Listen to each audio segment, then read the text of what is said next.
Welcome, future nurses. If you are about to take that step into going into nursing school and you've gotten that acceptance letter, today's video is going to be for you. 10 ways to save money on all the supplies that you will need for nursing school. Let's get started.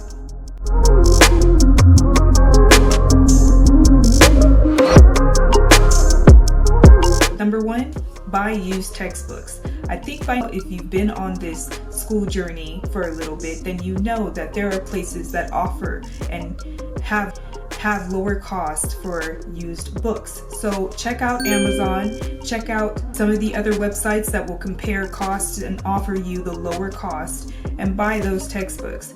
First though, find out what your school is asking for before you purchase these books. That's my number 1 tip for this move, so that you don't end up buying the edition that you don't need. However, you could get away with buying the edition before the edition that your school is asking for. That's fantastic. So if they're asking for the 23rd edition, you might get away with using the 22nd. So just find out if the 22nd has any major changes, any page changes to their pages, or anything like that that might affect your schooling. Number 2, rent. Hey Stu, your rent's due, motherfucker! Use textbooks or rent textbooks. There are some big companies out there that will allow you to rent. The last time I checked, Amazon does allow you to rent some textbooks, but that might have changed. Chegg.com is also a good resource. Take a look at the companies, the same as buying used textbooks, and find out where you can rent the textbook. I believe that Chegg also offers some print by the page or the first chapter of each book. I'm not sure if that has changed, to see if their price ranges are suitable for you. Number 3, explore e-textbooks. As I just mentioned, Chegg offers the first chapter. However, they also offer online books, or the ability to print out those chapters one by one. That would be much better. There are other companies out there, which I will list below, that offer online textbooks, and printing them chapter by chapter might be more frugal or more practical. Check with your local bookstores or any online retailers for ebook versions. And beyond textbooks, your universities also might give you access to some of their online journals or periodicals that you might need for your coursework and writing APA papers. These are often free for the student. So just make sure you get your student ID card or whatever you need to access those online journals and online periodicals to help you write your papers. Online books often come with a lower price tag because it's paperless, basically. They don't have any cost for materials other than sending you the downloaded or giving you access to the online material. Not to mention they offer more convenience because you can take them anywhere, and in today's classes, most of us use a laptop or a iPad or some kind of tablet anyway. So these might be more practical for your wallet. Method number 4, share a book. Share a book with a classmate so that you all can go in on a pool and buy a textbook that might be $200 or upwards, or even $100 and upwards. It will help you to lower your costs. This would require you to develop a schedule to ensure that everybody has access to that textbook. You might be able to make copies while the other person holds the textbook for a week, or you can exchange the textbook as needed. This will require good communication and coordination of your schedule. Figure out a system that will work effectively for all parties involved. And this might work best if you both have courses that don't require that you have access to the book at the same time, obviously, but it is a great way to cut those costs in half. Method number 5, utilize library resources. So at some universities and colleges, they may actually have some of those books needed for the nursing courses set aside for someone to rent for the whole semester. Not to mention, the university library is an underutilized goldmine. Beyond just study spaces, they do house a vast collection of books, old editions of the same book, some journals, and other periodicals or things that are relevant to nursing that you might need. And you need to familiarize yourself with their catalog and what their borrowing policies are, because maybe you will get to borrow that book for the whole semester. There are interlibrary programs that will allow you to access material from other libraries if your institution doesn't have them. Even check with your local public library, because I know that in my area they do have this interloan program. There are textbooks available there as well, and they will have that book shipped from another library for you to pick up, or shipped directly to your home for you to borrow. Number 6, look for open educational resources. So the world of education, as we know, is constantly evolving, and open educational resources are becoming increasingly prevalent in today's world. So these are freely accessible teaching and learning materials, often licensed for reuse and modification. So organizations and universities are creating and sharing OER, open educational resources, or resource textbooks. They're sharing videos and other resources. So check your course syllabi and inquire with your professors if they know of any OERs or OER materials that are being used or recommended. Websites dedicated to OER can also be valuable resources, so do a Google search and see if there are any available in your area. Now, number 7, buy used supplies. Okay, buy used supplies and equipment. There are so many platforms and resources out there for this. You can go on eBay and see if there's anyone selling stethoscopes.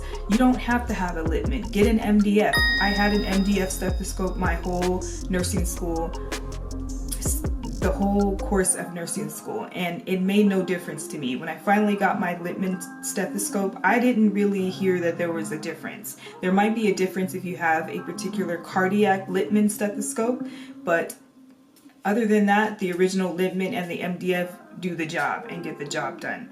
So you might want to check out some medical supply stores that are surplus. They might have stethoscopes there. They might have them on eBay. They might have some on certain auction websites.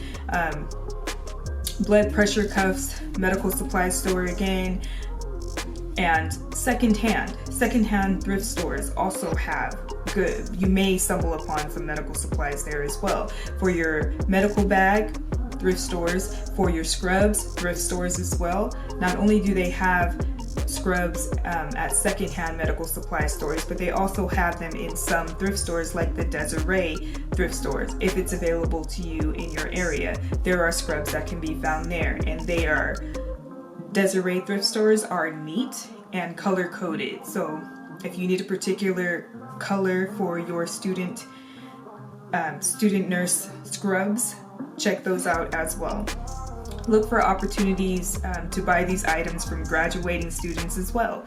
As I mentioned in one of my other videos, see if you can talk to the graduating cohort like a month or a few weeks before they graduate, and sometimes they'll be at your nursing orientation. See if they are willing to give up their scrubs, or talk to the ones that are about to graduate and see if they will be willing to give up any of their medical supplies and scrubs as well.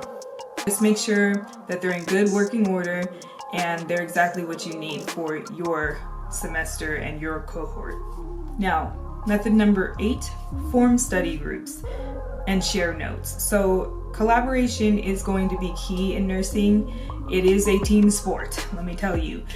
Forming study groups and sharing notes is something that can enhance your learning, but also it can save you money as well. Instead of everyone purchasing expensive individual study materials or guides or creating extensive individual notes, divide the labor. You can open up a document on Google Docs and you all can contribute to the notes. Different group members can focus on summarizing specific topics or chapters or creating flashcards, and then share these resources with the group. Like I mentioned, Google Docs would be a great way to give access to everyone for community notes. This collective effort saves time and money. Not only that, the cost of materials, paper, or even just writing it on your tablet. you can get a sense of materials that you may have missed by opening this up collectively to everyone.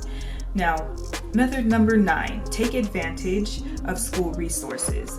Your nursing program might have resources specifically designed to help students. This could include equipment lending libraries where you can borrow stethoscopes or other tools that you need for the nursing program or for short periods of time. Some programs also have partnerships with suppliers offering student discounts on some materials. So don't hesitate to inquire about any discounts. Inquire with your program administrators or student affairs office about any such cost saving opportunities that can be offered from your school or to your school from another business that are relevant to the nursing program.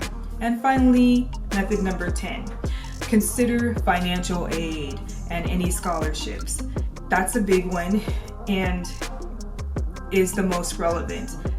This will help you get into nursing school and cut those costs overall. The fees, the registration fees, the cost of attending, any other additional fees that you might have surrounding the program as you go through your 4 years or 2 years can help you.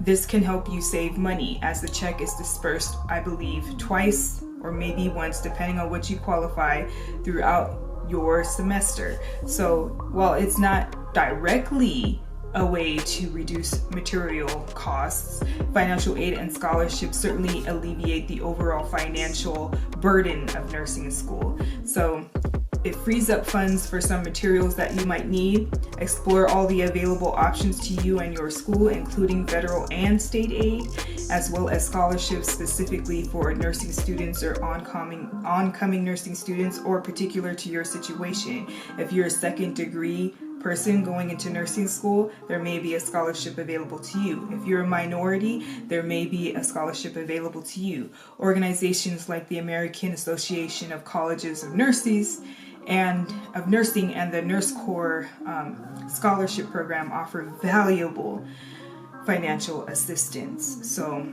don't hesitate to take advantage of those. Don't leave any stone unturned in your search for finding some funding, okay? Now that I've given you these 10 ways to save money on your nursing school program, good luck with your nursing studies and good luck with the program, and I hope you found these tips helpful. Thank you for watching. Subscribe, give a thumbs up if you like this type of content, share, comment, do all the things, and I'll see you in the next video. Bye.